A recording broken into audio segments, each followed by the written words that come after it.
Hello friends, welcome my channel. তবে হচ্ছে পুতুলের রেসিপি। আমি তোমাদের বন্ধু পুতুল চলে এলাম নতুন একটা রেসিপির ভিডিও নিয়ে। তো আজকে আমি বাগান থেকে তুলতে এসেছি কাঁকরোল দিয়েই মাছের ডিমের রেসিপি করব। তো তোমরা দেখতে থাকো। আমি বাগানে চলে এসেছি, আর বাগানে অনেক কাঁকরোল গাছ হয়েছে। তো দেখো এই কাঁকরোল গাছগুলো কত সুন্দর সুন্দরভাবে ডগা ছেড়েছে, পুরো চারিদিকময় ছড়িয়ে গেছে। এখানটা আগে জঙ্গল ছিল, তো তখন ভালোভাবে কাঁকরোল তোলা যেত না, গাছেতে ভীমরুল বলতে চাক হয়ে থাকতো। কিন্তু এখন যেহেতু পরিষ্কার করা আছে, জঙ্গলটা নেই, সেই জন্য মাটিতেই কত সুন্দর কাঁকরোল গাছ হয়েছে। আর এই কাঁকরোল গাছগুলো কিন্তু বসানো না, দানা পড়েই হয়, আর প্রত্যেক বছর গাছ ভর্তি হয়ে যায়। এখানে কিন্তু আমাদের গাছ বসাতে হয় না, আপনি আপনিই গাছ হয়ে যায়। তো দেখো কত গাছ হয়েছে, আর যেহেতু কাঁকরোলগুলো সবুজ, গাছের পাতার সঙ্গে মিশে থাকে, বোঝা যায় না। তো দেখো আমি এখান থেকে কাঁকরোল তুলে নিচ্ছি। তো আমি অনেকগুলো কাঁকরোল দেখে গেছিলাম আগের দিনে, কিন্তু পরের দিনে এসে দেখতে পাইনি। যেহেতু পিছনটা বাগান ফাঁকা আছে, হয়তো কেউ তুলে নিয়ে গেছে কি জানি না। এই কটা কাঁকরোল পেয়েছি, তো এই দিয়েই হয়ে যাবে। চলো, এই রেসিপিটা বানানোর জন্য আমি পেঁয়াজ কেটে নিয়েছি, কাঁচা লঙ্কা, আলু কেটে নিয়েছি সরু সরু করে, আর নিয়েছি সজনে ডাঁটা, মাছের ডিম, কাঁকরোল, তেল, আর যেগুলো মশলাপাতি লাগে সেগুলো। তো আমি এখানটায় কাঁকরোলটাকে কেটে নেব। যে ওই আনাজগুলো কেটে রেখেছি, কিন্তু কাঁকরোলটা যেহেতু তুলে আনলাম, তো সেহেতু কাঁকরোলটা আমি এখানে কেটে নেব। আর এই কাঁকরোলগুলো তেতো হয় না। যে বড় বড় কাঁকরোলগুলো হয় সেগুলো কিন্তু তেতো হয়, এই কাঁকরোলগুলো কিন্তু তেতো হয় না, খেতেও বেশ ভালো লাগে। এই কাঁকরোলগুলো ভাজা বলো, ভাতে বলো, সব কিছুতেই খেতে ভালো লাগে। তো আমি কাঁকরোলগুলোকে লম্বা লম্বা করে সরু সরু করে কেটে নিচ্ছি। তো দেখো এরকম করে কেটে নিয়েছি। এবার কাঁকরোলগুলোকে আমি ভেজে নেব। তো তার জন্য আমি বসিয়ে দেবো কড়াতে তেল। তেল বসিয়ে দিয়ে আমি কাঁকরোলগুলোকে ভেজে নেব। তো আমি প্রথমেই কড়াতে সর্ষের তেল দিয়ে দিলাম। তো এই সর্ষের তেলেই আমি রান্নাটা করব।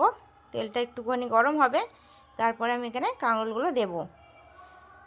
তো দেখো তেলটা গরম হয়ে গেছে, কাঁকরোলগুলোতে আমি লবণ আর হলুদ মিক্স করে নিয়েছি।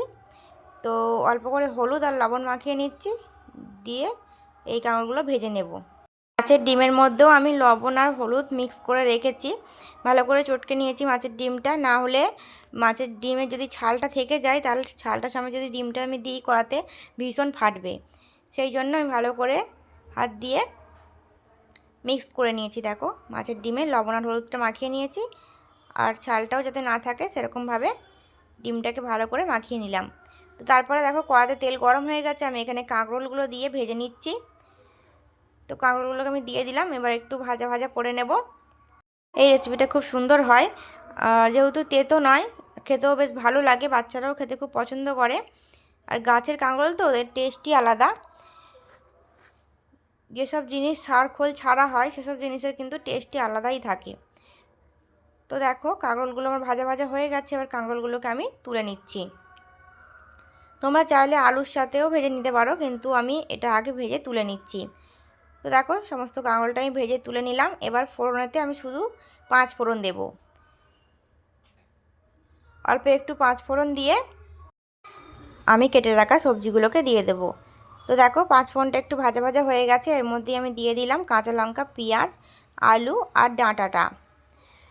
তো এবার সব কিছু ভালো করে মিক্স করে নেব। তো দেখো সমস্ত সবজি ভালো করে আমি মিক্স করে নিচ্ছি। যেহেতু আমি কাঁচা লঙ্কা দিয়েছি, গুঁড়ো লঙ্কাটা অল্প দেব। কাঁচা লঙ্কার তরকারি খাওয়াই গরমে খুবই ভালো। তো সবজিটা আমি ভালো করে ভাজা ভাজা করে নিচ্ছি। দিয়ে দিচ্ছি অল্প একটু লবণ, যেহেতু মাছের ডিমেতে লবণ দেওয়া আছে, কাঁকরোলে লবণ দেওয়া আছে, সেই জন্য লবণটা আমি অল্প করেই দিলাম। তো দেখো এবার আমি এর মধ্যে দিয়ে দেবো মাছের ডিম। তোমরা চাইলে মাছের ডিমটা আগে ভেজেও তুলে রাখতে পারো, কিন্তু আমি যেহেতু একসঙ্গে রান্নাটা করব, সেই জন্য আমি মাছের ডিমটা আমি এর সাথেই ভেজে নেব। তো দেখো মাছের ডিমটা আমি দিয়ে দিলাম। এবার সব কিছু ভালো করে একসাথে মিক্স করে নেব। তো ভালো করে মিক্স করে আমি ভাজা ভাজা করে নিচ্ছি। এই রকমভাবে রেসিপিটা তোমরা যদি এতে উচ্ছে দিতে চাও, উচ্ছেও দিতে পারো, তাহলে রেসিপিটা একটু তেতো তেতো হয়ে যাবে। আর তোমরা যদি উচ্ছে না দাও তাহলে তেতো হবে না, কিন্তু রেসিপিটা খুব সুন্দর খেতে লাগে। তো বন্ধুরা এখানে সব কিছু মোটামুটি ভাজা ভাজা হয়ে গেছে। এবার আমি এতে দিয়ে দেব ভেজে রাখা কাঁকরোলগুলো। তো দেখো ভেজে রাখা কাঁকরোলগুলো আমি এখানে অ্যাড করে দিলাম।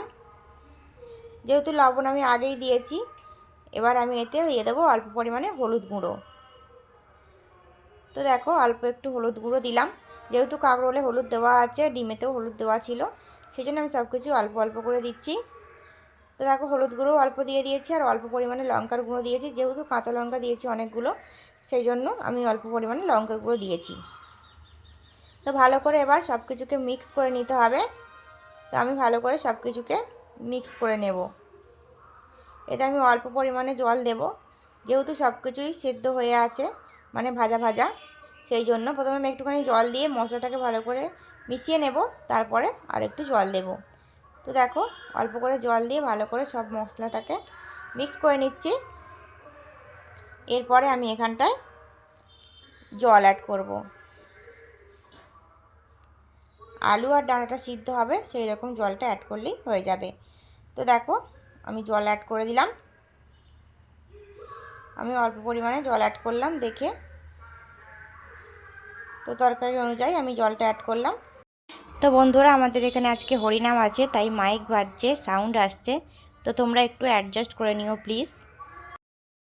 জলটা ফুটে যখন শুকনো শুকনো হবে তারপরেই নামাবো। যেহেতু আমি এটা ঝোল করছি না, এটা আমি চচ্চড়ি করছি, তো মাখা মাখা করতে হবে একদম, তবে এটা খেতে ভালো লাগবে। ঝোল ঝোল কিন্তু এটা একদমই ভালো লাগবে না। তো দেখো ঝোলটা ফুটতে শুরু করেছে। তো এর মধ্যে আমি নাড়িয়ে চাড়িয়ে দিয়ে গেছিলাম। তো ভালো করে আবারও মিক্স করে নিচ্ছি সব কিছু। তো দেখো সব কিছু কি সুন্দরভাবে সিদ্ধ হয়ে গেছে। তো আর একটু জলটাকে শুকনো করে নেব, দিয়ে নামিয়ে নেব।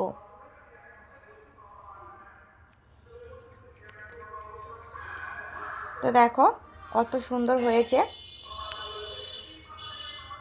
আর এই গরমে হালকা খাবার খেতে কিন্তু খুব ভালো লাগে। বেশি রিচ তরকারি কিন্তু এই গরমে খুব একটা ভালো লাগে না। তো এরকম হালকা হালকা রেসিপিগুলো কিন্তু খেতে খুব ভালো লাগে। তো দেখো আমার রেসিপিটা অলমোস্ট ডান হয়ে গেছে। আমি এটা একটা বাটিতে সার্ভ করে নিলাম। তো বন্ধুরা, রেসিপিটা কেমন লাগলো অবশ্যই কমেন্ট করে জানিও। আর ভালো লাগলে লাইক কমেন্ট শেয়ার করতে ভুলো না। এই রকম নিত্য নতুন রেসিপি পাওয়ার জন্য আমার চ্যানেলটাকে সাবস্ক্রাইব করে রেখো। আর তোমরা যদি কোনো রেসিপি জানতে চাও সেটাও আমাকে কমেন্ট করে জানিও।